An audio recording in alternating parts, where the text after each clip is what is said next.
Bapak-bapak, ibu-ibu, saudara-saudara kaum muslimin rahimakumullah.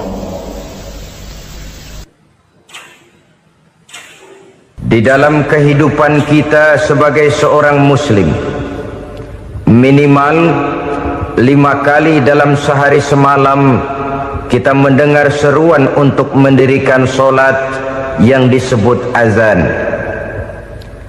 Ada kalimat menarik di dalam kalimat azan itu, yakni seruan hayya 'alal falah, marilah menuju kepada keberuntungan, marilah meraih kemenangan. Seruan ini adalah kecenderungan dari setiap manusia, apapun warna kulitnya. Artinya, setiap orang dalam hidup selalu ingin meraih dan mencari kemenangan. Kemenangan akan melahirkan kepuasan batin, dan kepuasan batin memberikan kebahagiaan. Sedangkan kekalahan melahirkan penderitaan batin, dan penderitaan batin menjerumuskan seseorang di dalam berbagai bentuk kerugian. Jikalau inilah seruan azan, maka masalahnya ialah apa yang menyebabkan kita meraih kemenangan. Al-Quranul Karim memberikan tuntunan dan ajaran kepada kita bahwa orang-orang yang memperoleh kemenangan itu tidak lain adalah orang-orang yang bertakwa. Hanyalah mereka yang bertakwa kepada Allah Subhanahu wa ta'ala pada akhirnya akan tampil sebagai pemenang. Lalu siapa orang yang bertakwa itu? Dijelaskan dalam awal-awal Al-Baqarah, orang yang bertakwa yang akan meraih kemenangan. Pertama, allazina yu'minuna bil ghaib, yaitu orang-orang yang beriman kepada yang gaib, percaya bahwa ada alam yang gaib, alam yang abstrak, alam yang tidak bisa dijangkau oleh salah satu daripada panca indera kita. Mereka percaya dan beriman kepada adanya malaikat, beriman kepada adanya iblis dan jin, beriman kepada adanya alam kubur, beriman kepada adanya alam mahsyar, beriman kepada adanya alam akhirat, beriman kepada adanya surga dan neraka. Beriman bukan cuma sekedar beriman dalam ucapan bibir saja, tetapi beriman yang nilai iman itu mampu mewarnai gerak dan gaya hidupnya. Iman yang meresap sampai ke tulang sumsum, kemudian memberikan dampak positif di dalam kehidupan manusia. Alam, kita tahu, adalah sesuatu yang selain Allah, dan Allah bukanlah alam. Apapun namanya selain daripada Allah, itu adalah alam.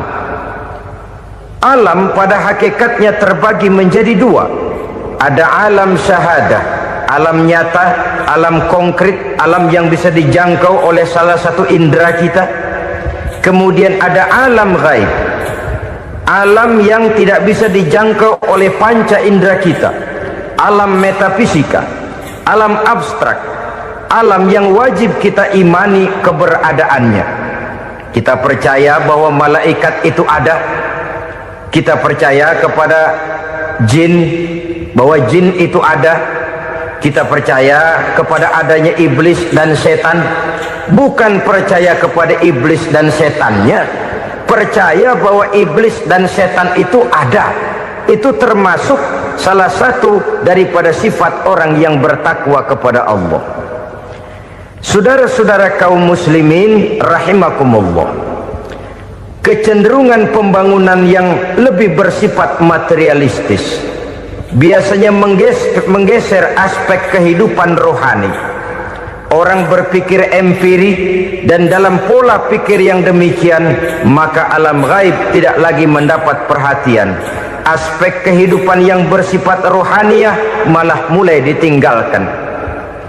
Akibatnya terjadilah kepincangan di dalam kehidupan kita.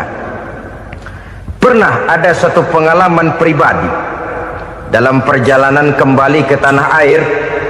Dalam pesawat di sebelah kanan saya duduklah seorang Jerman, namanya Heiner Simonsen. Iseng saya ajak kenalan, saya ajak ngobrol, saya tanya dia. Saya bilang, Mas Heiner ini, kalau pesawat yang kita tumpangi ini jatuh ke bawah, kira-kira apa yang bakal terjadi, Mas? Dia bilang, kita semua akan mati. Begitu? Iya. Oke. Apa itu mati? Tanya saya. Dia bilang, untuk tahu apa itu mati, kita harus tahu lebih dahulu apa itu hidup. Saya pikir nih bule bisa ngomong juga. Baiklah, kata saya. Apa hidup menurut Anda itu?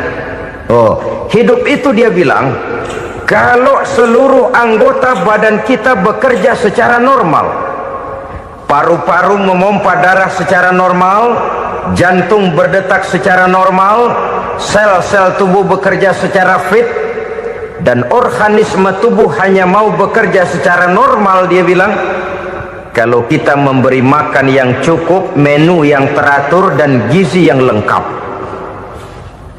Saya bilang, kesimpulannya apa, Ner? Dia jawab, hidup adalah dari tangan ke mulut. Life is from the hand to the mouth, kata dia. Hidup adalah dari tangan ke mulut. Jadi masalah hidup tidak lebih daripada masalah isi perut.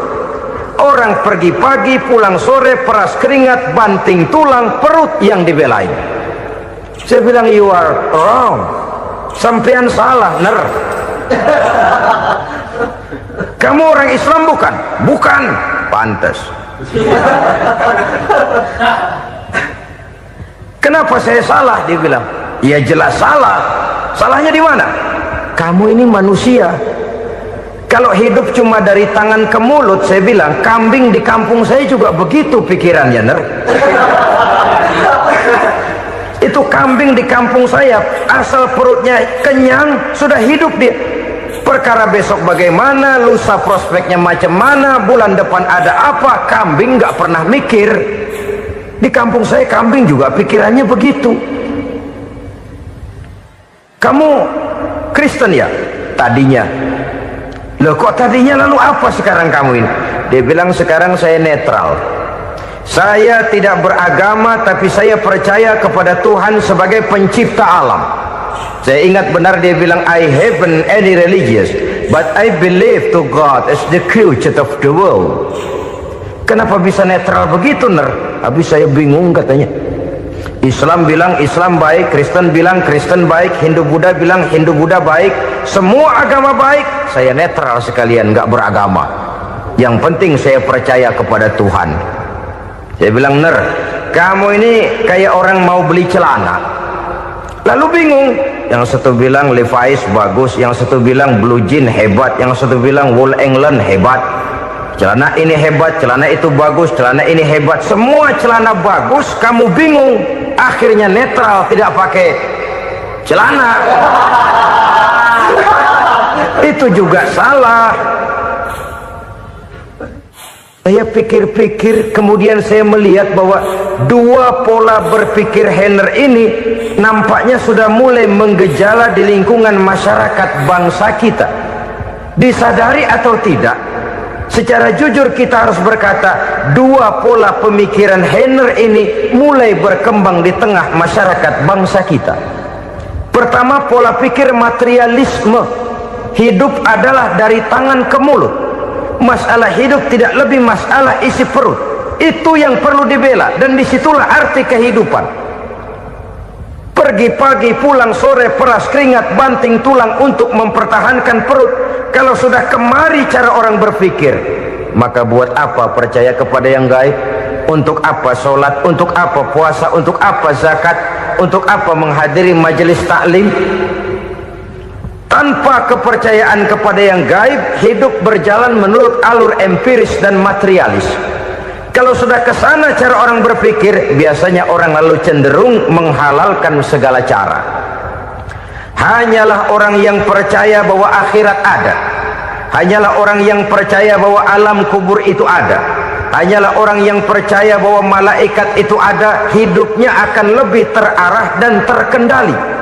Karena kepercayaan kepada yang gaib, yang merupakan fase daripada kehidupan setelah hidup yang sekarang ini, mewarnai gerak pribadi seseorang di dalam dia melakukan kegiatan hidupnya. Pola berpikir materialisme, disadari atau tidak, mulai menggejala di lingkungan masyarakat bangsa kita. Hidup tidak lebih dari urusan tangan ke mulut, mulut ke tangan, tangan ke mulut. Asal perut sudah kenyang, hiduplah sudah. Perkara bagaimana prospek hari yang akan datang, bagaimana akhirat, tidak jadi persoalan. Ini yang oleh Nabi diperingatkan, ad-dunya sijnul mu'min wa jannatul kafir. Dunia adalah penjara bagi orang beriman dan surga bagi orang kafir. Dulu di zaman Belanda hadis ini pernah disalah tafsirkan, disalah artikan, digunakan sebagai senjata untuk mengkebiri dan membuat impoten umat Islam. Sudahlah umat Islam gak usah macam-macam, kata Belanda. Dunia ini kan penjara buat orang Islam, surga buat orang kafir. Di penjara jangan bertingkah.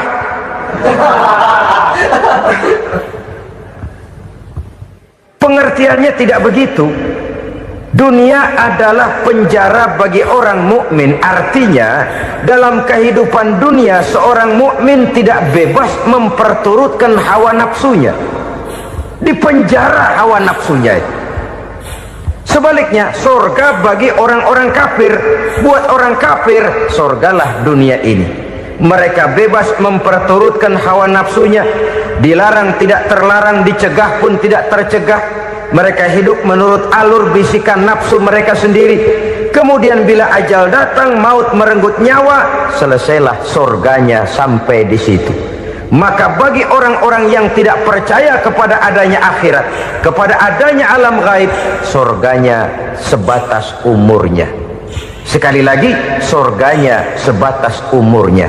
Bila umur selesai, ajal pun datang merenggut nyawa, selesailah sudah surganya sampai di situ. Alangkah pendeknya perjalanan orang-orang yang tidak percaya kepada alam gaib ini. Bagi kita mukmin, jikalau kita mampu memenjarakan hawa nafsu, kita bisa bahagia di dunia ini. Dan Islam memang tidak menyuruh kita sengsara di dunia. Raih dunia, kejar dunia, gapai dunia sebagai alat untuk mencapai kebahagiaan di akhirat nanti. Hidup adalah satu perjalanan panjang yang terbentang sejak kita terlahir dari alam rahim sampai kepada alam akhirat nanti. Andai kata kita gagal meraih kebahagiaan di dunia, toh kita masih punya akhirat. Tapi jangan jadi dalil yang melemahkan semangat. Biarin dah kita di dunia kebelangsak, yang penting akhirat. Akhirnya dunia benar-benar kebelangsak. Bagaimana dunia ini bisa kita raih, dan bagaimana meraih dunia untuk menunjang kepentingan akhirat nanti. Yang kedua, dari pikiran Heiner yang saya lihat menggejala di lingkungan masyarakat bangsa kita, timbulnya manusia-manusia netral. Seolah-olah Tuhan yes, agama no. Sama Tuhan percaya, agama ogah. Tuhan ngangguk, giliran agama godeng. Padahal hampir dalam setiap ayat dalam Quran, kata-kata amanu biasanya bergandeng dengan wa amilus sholihat. Iman dan amal soleh. Ini sebagai isyarat Tuhan dan agama jangan pernah dipisah-pisah. Apabila kita bertuhan, maka kita harus beragama. Apabila kita beragama, maka agama itu harus bersumberkan dari Tuhan yang kita imani itu. Tidak mungkin kita pisah, Tuhan yes, agama no. Sama Tuhan percaya tapi agama bikin sendiri.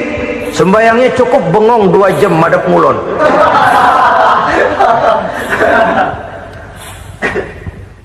Saudara-saudara kaum muslimin rahimakumullah.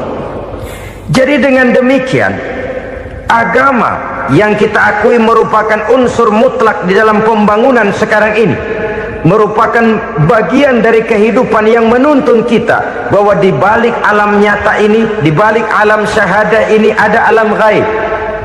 Dan mudabbir, murabbi, yang mengatur, yang menguasai, yang memelihara, baik dia alam nyata, baik dia alam gaib, tidak lain adalah Allah Subhanahu wa ta'ala. Di sana ada satu super power, satu maha kekuatan yang kita perlu bersandar kepadanya. Sebagai makhluk nyata yang hidup di alam nyata, berbuatlah secara nyata sebagaimana harusnya kita berbuat. Karena Islam jelas bukan agamanya orang pemalas. Islam jelas bukan agamanya orang yang mengajarkan setelah selesai sholat boleh duduk, nggelenggem ayam-ayam, ndelohom, menghitung bintang di langit sambil menunggu keajaiban. Tidak. Islam adalah agama yang mengajarkan apabila sholat sudah selesai kamu kerjakan, bertebaranlah di permukaan bumi, cari karunia Tuhanmu.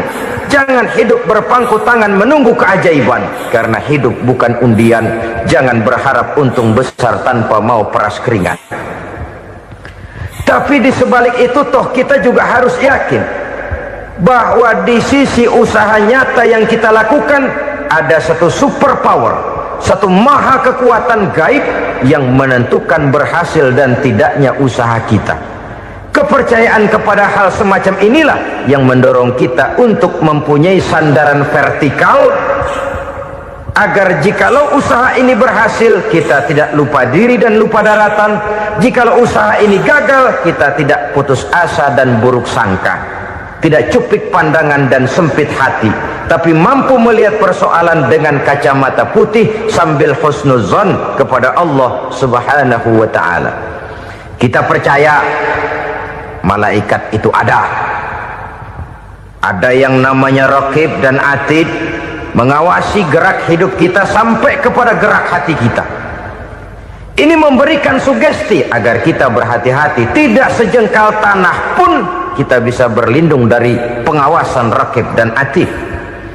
Ada Munkar Nakir yang akan menyoal kita di alam kubur.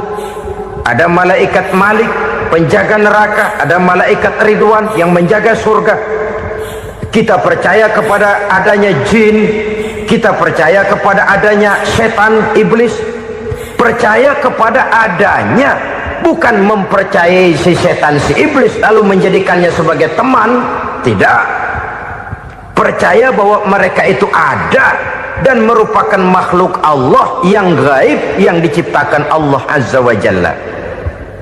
Kepercayaan kepada alam gaib memberikan motivasi terhadap gerak lahir manusia, sehingga dengan motivasi kepercayaan kepada yang gaib, gerak lahir jadi lebih terarah, jadi lebih terpelihara. Pernah seseorang bertanya, "Pak, apakah adanya akhirat bisa dibuktikan secara ilmiah?" Saya bilang tidak bisa, tidak bisa. Kenapa? Karena yang berangkat nggak pernah pulang kemari lagi. Kalau dia pulang kemari bisa kita tanya bagaimana enak di sono. Cuma secara moral saya katakan, lebih beruntung orang yang percaya kepada akhirat daripada yang tidak. Sekarang saudara percaya akhirat ada, lalu saudara baik-baik di dunia, sholat, puasa, zakat, menolong orang lain, menebarkan kebajikan. Saudara mati, andai kata akhirat tidak ada, toh dalam hidup saudara sudah berbuat baik, paling tidak nama saudara akan dikenang sebagai orang baik. Sebaliknya, saudara percaya, kata saya, bahwa akhirat tidak ada, lalu hidup semau-maunya, tenggelam dalam maksiat dan munkarat, menentang Allah, tidak mau ruku dan sujud, lalu saudara mati, kemudian akhirat ada, ayo mau apa? Bekal tidak punya. Jadi secara moral lebih beruntung orang yang percaya kepada adanya akhirat daripada yang tidak percaya. Dan itu alam gaib yang tidak bisa dibuktikan secara eksat.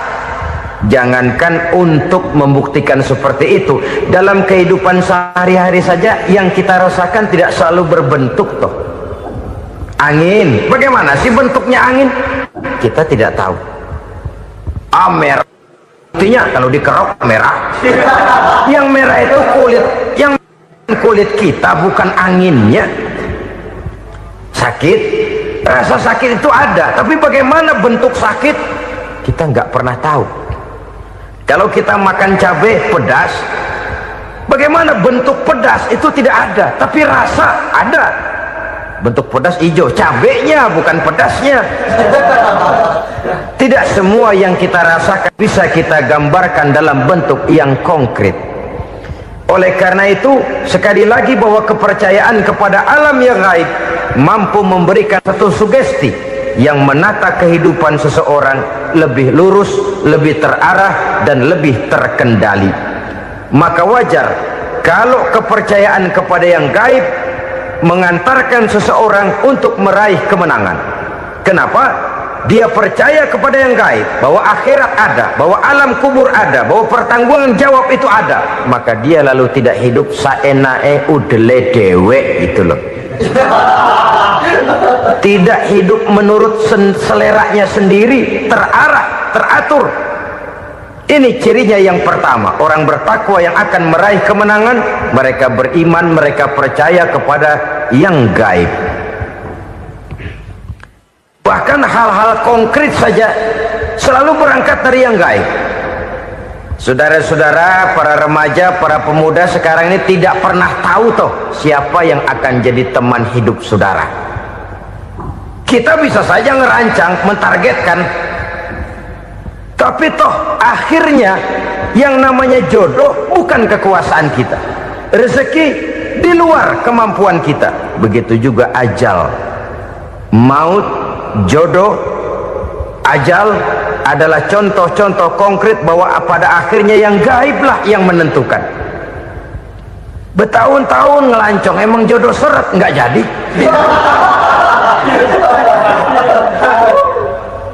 Begitu kenal baru setengah malam nginep ditangkap hansip kan. Hal-hal semacam itu kadang-kadang kita berpikir suuzon, gilet, perempuannya cakep banget, lakinya rebek amat. Memang begitulah jodohnya. Memang begitulah jodohnya. Saudara hadirin ma'asyiral muslimin yang saya hormati, jadi hal-hal yang konkret saja kita yakini sepenuhnya ditentukan oleh satu superpower yang gaib itu tadi. Dari sanalah segala ketentuan itu berangkat dan kesanalah segalanya akan kembali. Maka kepercayaan kepada yang gaib meluruskan gerak hidup seseorang dan itu akan mengantarkan dia kepada meraih kemenangan. Satu. Yang kedua, wa yuqimuna shalah. Orang bertakwa yang akan meraih kemenangan itu adalah orang-orang yang mendirikan sholat. Kenapa sholat mengantarkan orang untuk meraih kemenangan? Yang jelas, inna sholata tanha anil fahsya'i wal munkar. Sholat mampu mencegah manusia dari perbuatan keji dan munkar. Banyak filsafat hidup yang terkandung di dalam sholat ini. Sejak kita wudhu sampai kita menghadap ke arah kiblat, sampai kita melakukan gerak-gerak sholat, bacaan-bacaan yang ada di dalam sholat, lalu sampai kepada mengucapkan salam. Banyak filsafat hidup yang terkandung di dalam sholat. Umpamanya saja, setelah takbiratul ihram, mulai kita dengan sholat dalam posisi berdiri. Diajarkan dalam kitab-kitab fikih agar kita melihat ke arah tempat sujud. Ini kan filsafat kehidupan. Kalau kamu sholat dalam posisi berdiri, lihat tempat sujud. Jangan sholat mata jelalatan, sebab nanti bisa mengurangi kekhusyuan.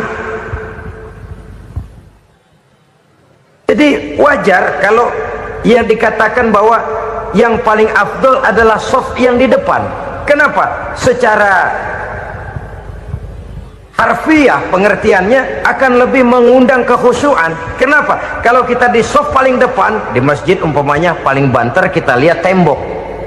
Tapi kalau kita shaf di tengah atau di belakang, orang-orang di depan kita pun akan kelihatan. Yang bajunya loreng, yang bajunya genggang, yang bajunya macam-macam. Kita lihat, kadang-kadang kita pikirin, ada yang bajunya bolong.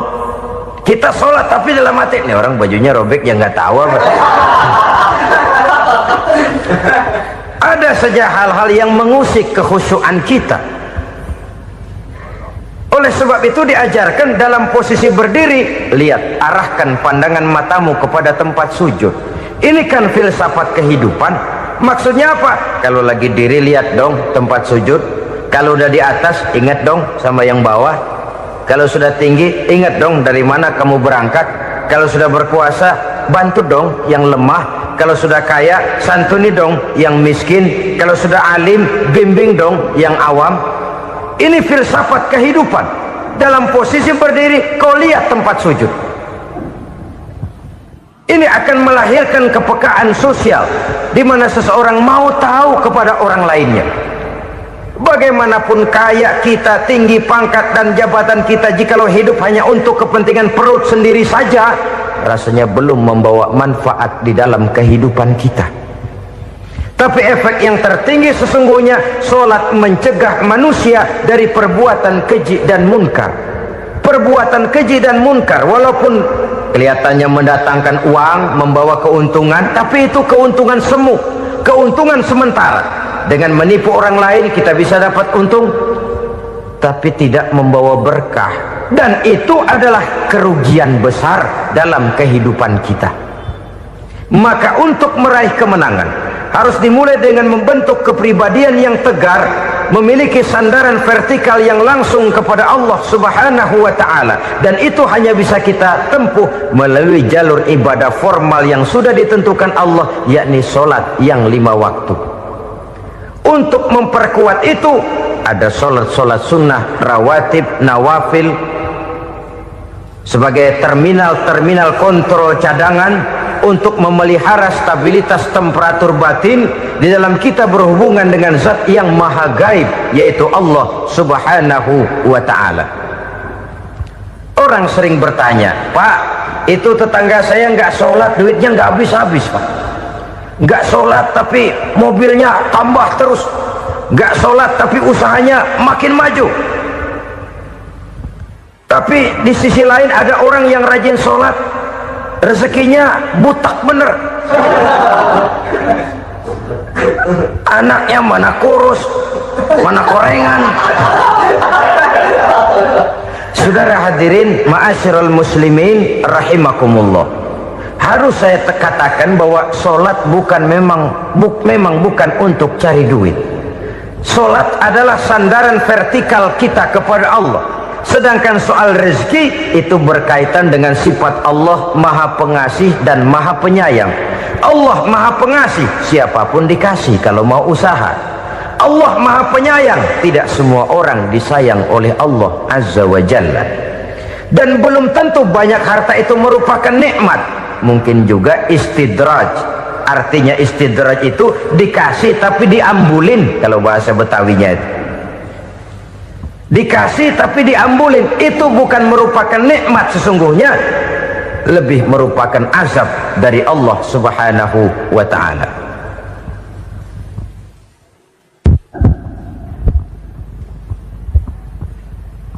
Agama mempunyai sistem sholat, dan kita umat Islam telah dituntun oleh Allah Subhanahu wa ta'ala yang wajibnya 5 kali dalam sehari semalam mendirikan sholat, dan itu tentu berada dalam jangkauan kemampuan manusia.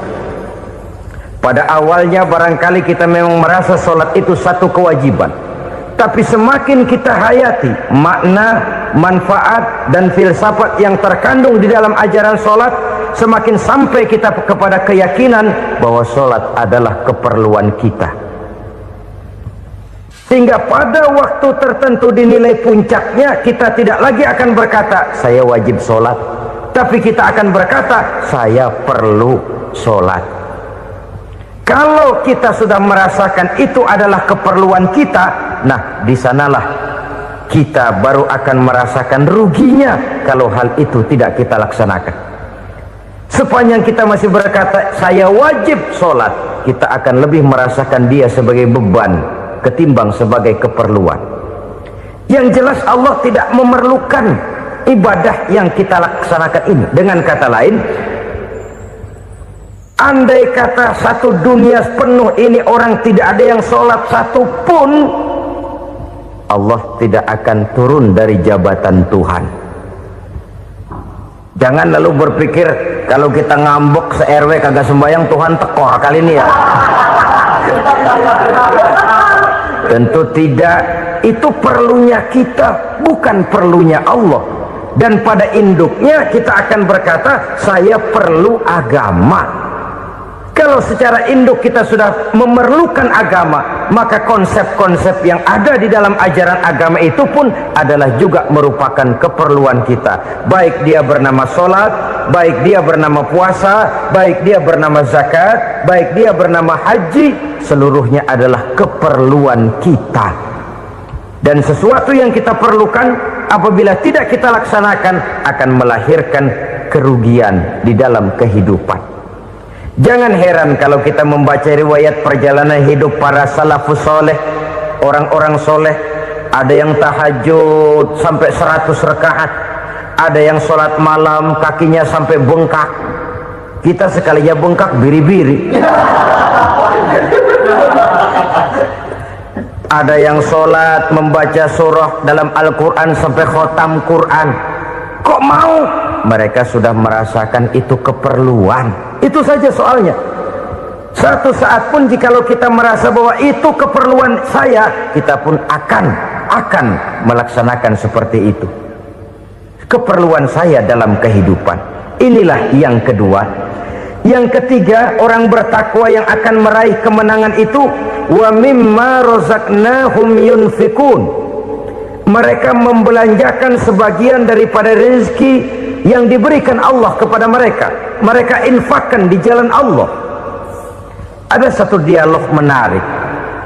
Satu hari seorang anak muda bertemu dengan seorang kakek-kakek yang sudah dikenalnya baik. Bertanyalah anak muda ini, "Kek, umur kakek berapa tahun?" 15 tahun, kata si kakek. "Anak kakek berapa orang?" 1. "Harta kakek berapa banyak?" 15 juta. Si anak muda ini bengong, lalu protes, "Kok kakek bohongin saya?" "Kenapa?" "Saya tahu umur kakek 70 tahun. Kenapa ngaku 15? Saya tahu anak kakek 5. Kenapa bilang 1? Saya tahu kakek miliuner, miliaran uang kakek. Kenapa ngaku cuma 15 juta? Begini, kata si kakek tadi. Benar, umur saya 70 tahun. Tapi dari umur yang 70 tahun itu baru 15 tahun terakhir ini saya merasakan ibadah kepada Allah. Meninggalkan maksiat, jauh dari segala macam munkarat. Maka yang 15 tahun inilah yang benar-benar saya rasakan sebagai umur saya. Benar anak saya 5, tapi yang 4 susah diatur. Cuman 1 rasanya nih yang bakal jadi si buah hati, belahan jantung, pelanjut cerita penerus sejarah. Cuma 1 ini yang saya harapkan, yang akan jadi anak soleh, yang akan membuat saya menerima pensiunan pahala. Kalau yang 4 apek dah, nggak ada harapan. Yang 1 nyekek botol mulu. Oh begitu, iya. Lalu kenapa kakek bilang harta kakek cuma 15 juta padahal saya tahu kakek uangnya miliaran, depositonya banyak? Ya karena 15 juta itulah yang saya ingat yang pernah saya belanjakan di jalan Allah. Saya merasa itulah harta saya yang sebenarnya. Yang miliaran yang saya simpan di bank kelak kalau satu saat saya mati akan jadi rebutan di antara anak-anak saya. Iya kalau anak saya soleh kayak yang 1 ini. Kalau yang 4 tadi udah tulen dia bakal berantem dah berebut tuh. Jadi 15 juta yang saya belanjakan di jalan Allah inilah yang saya merasakan benar-benar harta saya yang sesungguhnya. Dialog ini patut menjadi bahan renungan kita bersama. Diberikan kita umur 40, 50, 60, 70, 80. Berapa tahun dari umur yang diberikan itu yang jalan mulus, yang kita gunakan untuk melaksanakan ibadah? Banyak harta kita simpan di bank, di lemari, di dompet, di tas. Tapi berapa yang sudah kita depositokan di jalan Allah yang akan menemani kita di hari kita kembali nanti? Maka orang bertakwa yang akan meraih kemenangan, wa mimma razaqnahum yunfikun. Mereka membelanjakan sebagian dari rezeki yang diberikan Allah di jalan Allah subhanahu wa ta'ala. Ma'asyiral muslimin rahimakumullah, zahirnya memang kita memberikan kepada orang lain, tapi hakikatnya kita menyimpan untuk diri kita sendiri. Kita memberikan kepada yatim piatu 25.000, zahirnya kita memberikan si yatim, hakikatnya kan kita cuma nyimpan. Saya berikan, titip kepadamu, ini untuk saya di akhirat. Kau boleh belikan baju, kau boleh belikan untukmu makan, kau boleh bayarkan sekolahmu, ini untuk saya. Hakikatnya kita nyumbang masjid 1 juta, zahirnya kita berikan kepada panitia masjid, tapi hakikatnya kan cuma titip 1 juta ya, untuk saya di alam kubur nanti. Silahkan kau boleh belikan semen, ini uang, belikan besi, belikan pasir, saya cuma sekedar titip untuk kepentingan saya. Hakikatnya kita cuma sekedar menitip.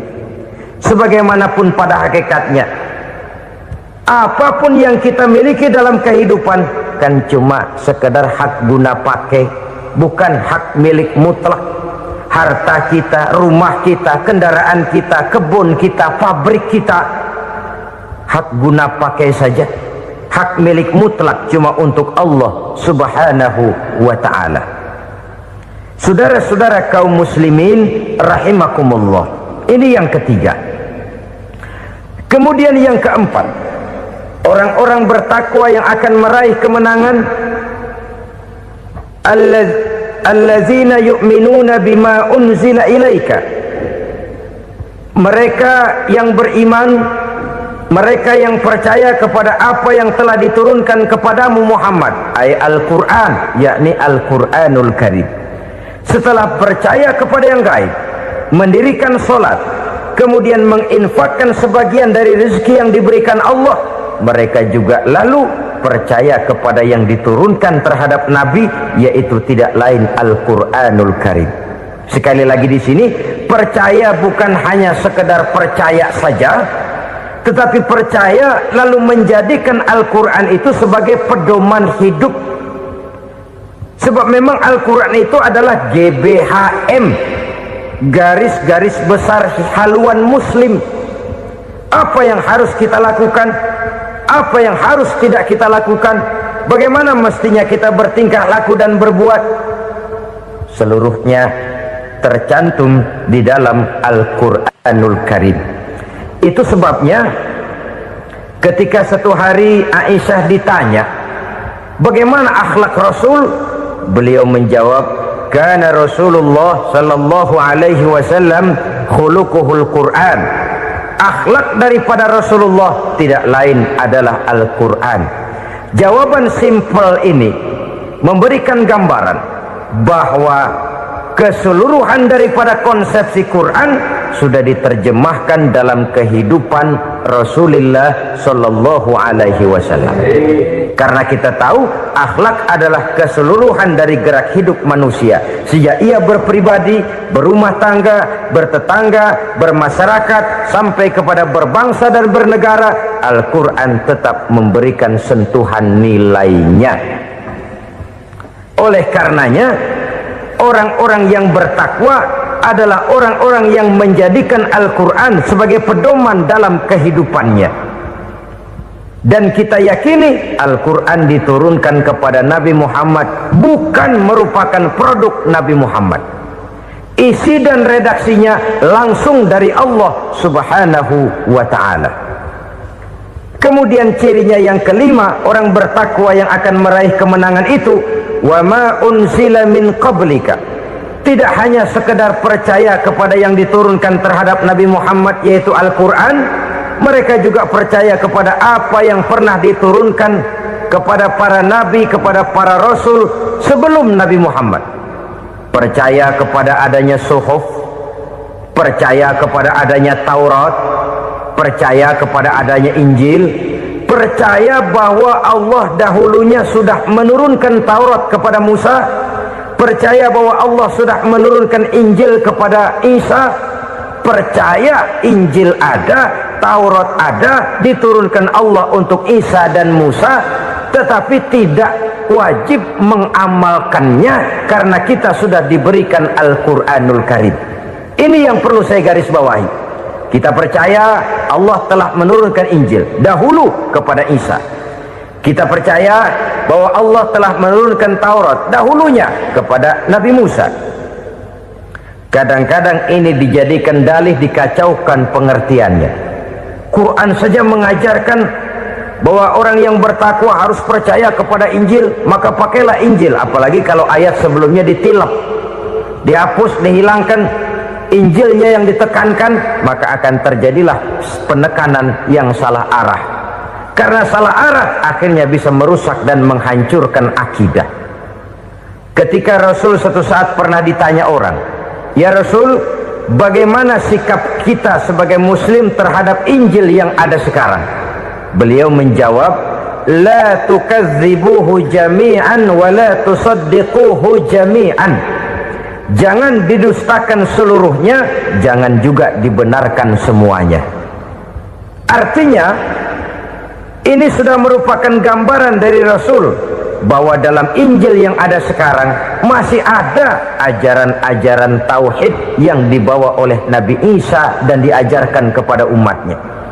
Tapi juga dalam Injil yang sekarang ini sudah terkena intervensi dan investasi manusiawi. Karena itu Rasul menyimpulkan, la tukadzibuhu jami'an wa la tusaddiquhu jami'an. Jangan didustakan semua, jangan dibenarkan seluruhnya. Kita memang percaya Allah telah menurunkan Injil kepada Nabi Isa dulu, tapi kita tidak wajib mengamalkan Injil. Kita percaya Allah telah menurunkan Taurat kepada Nabi Musa, tapi kita tidak wajib mengamalkan kitab ajaran Taurat. Yang wajib kita percayai dan kita amalkan hanyalah Al-Quranul Karim. Kenapa? Oleh karena baik yang ada di dalam Taurat, baik yang ada di dalam Injil, tentu tercakup di dalam Al-Quran sebagai kitab terakhir yang diturunkan oleh Allah Subhanahu wa ta'ala. Dan itu wajar. Kalau seorang pejabat mau mengeluarkan satu keputusan baru, tentu dia harus meninjau keputusan-keputusan lama. Andai kata dianggap tidak berlaku, dianggap tidak relevan lagi, maka keputusan-keputusan lama itu tentu sudah dianggap tidak berlaku. Sebagian daripada aturan-aturan dalam keputusan lama yang masih dianggap relevan tercantum dalam keputusan baru yang wajib diamalkan. Begitulah hubungannya antara Al-Quran, Taurat, Zabur, dan Injil. 4 kitab samawi yang diturunkan Allah masing-masing kepada Zabur untuk Nabi Daud, Taurat untuk Nabi Musa, dan Injil untuk Nabi Isa alaihi wassalatu wassalam. Ketiga-tiga kitab itu kita percayai adanya. Kita yakini Allah telah menurunkan Zabur, Taurat, dan Injil, tapi kita tidak wajib mengamalkannya. Yang wajib kita mengamalkannya sekarang ini tidak lain hanyalah Al-Quranul Karim saja, karena ia mencakup apa yang ada di dalam Zabur, apa yang ada di dalam Taurat, dan apa yang ada di dalam Injil. Keotentikannya bisa dipertanggungjawabkan. Ya, tapi kan Nabi Muhammad sudah mati 14 abad yang lalu, dan di zaman beliau Al-Quran kan belum dikodifikasikan, belum ditulis. Bagaimana keotentikannya bisa dipertanggungjawabkan? Mudah saja. Allah berjanji, inna nahnu nazzalna dzikra wa inna lahu lahafizun. Kami yang menurunkan Al-Quran dan kami yang akan menjaga dan memeliharanya. Allah turunkan Quran, Allah menjaganya. Bagaimana cara Allah menjaga Al-Quran itu? Banyaknya orang-orang yang hafaz Al-Quran. Hafaz Al-Quran 30 juz, 114 surah, 6.666 ayat. Sehingga jangankan satu kata, jangankan satu ayat, satu kalimat saja berubah sudah akan timbul reaksi dan mudah dimengerti. Kenapa? Banyak orang-orang yang hafaz Al-Quran. Sedangkan pada setiap akhir tahun biasanya malaikat Jibril selalu mengadakan checking terhadap ayat-ayat yang diturunkan pada waktu itu. Di zaman Nabi sendiri sudah ada usaha kodifikasi. Dan yang lebih luar biasa lagi, sampai hari ini tidak seorang pun mampu membuat satu ayat saja semacam Al-Quran. Ke bahasa manapun dia diterjemahkan, naskah aslinya tetap ikut, rujukan dasarnya tetap ada. Berdasarkan itu, maka tidak mungkin terjadi penyelewengan terhadap atau pemalsuan terhadap ayat-ayat Al-Quranul Karim. Kesuciannya, keotentikannya, kemurniannya bisa dipertanggungjawabkan. Ma'asyiral muslimin rahimakumullah. Oleh karenanya, konsepsi dasar daripada ajaran Islam ini memang tidak lain adalah Al-Quran dan Sunnah. Isi daripada agama Islam yang merupakan iman, Islam dan ihsan, konsepsi dasarnya tidak lain adalah Al-Quran dan Sunnah Rasulullah Sallallahu Alaihi Wasallam. Maka yang kita perlukan sekarang ini adalah terjemahan Al-Quran di dalam kehidupan kita. Dengan demikian, maka gaya kehidupan yang lebih Qurani itulah yang kita dambakan. Kita perlu memang terjemahan Quran dalam bahasa Inggris, dalam bahasa Belanda, dalam bahasa Jepang, tapi yang lebih kita perlukan adalah terjemahan Quran di dalam kehidupan kita. Konsekuen, tidak memanipulasi, ringan sama kita jinjing, berat sama kita pikul. Jangan kalau lempengan ayat Quran tuh kira-kira enak diamalin, keras teriakan kita. Giliran kira-kira ayat Quran itu mukul kepala kita sendiri, diam kita. Itu ciri yang pernah disindir Allah dalam awal-awal Baqarah juga. Ciri beragamanya orang yang munafik. Kullama adha'a lahum masyawfi, kata Allah, wa iza azlama alaihim qamu. Apabila terang mereka jalan, apabila gelap mereka berhenti. Artinya, kalau kira-kira di Islam nguntungin, rame-rame pada teriak Islam. Tapi ketika diminta untuk berjuang, ketika dituntut untuk berkorban, rame-rame mengundurkan diri. Nasib agama tidak ubahnya seperti daun pisang yang dikait orang di tepi jalan lantaran tak berpayung di ketika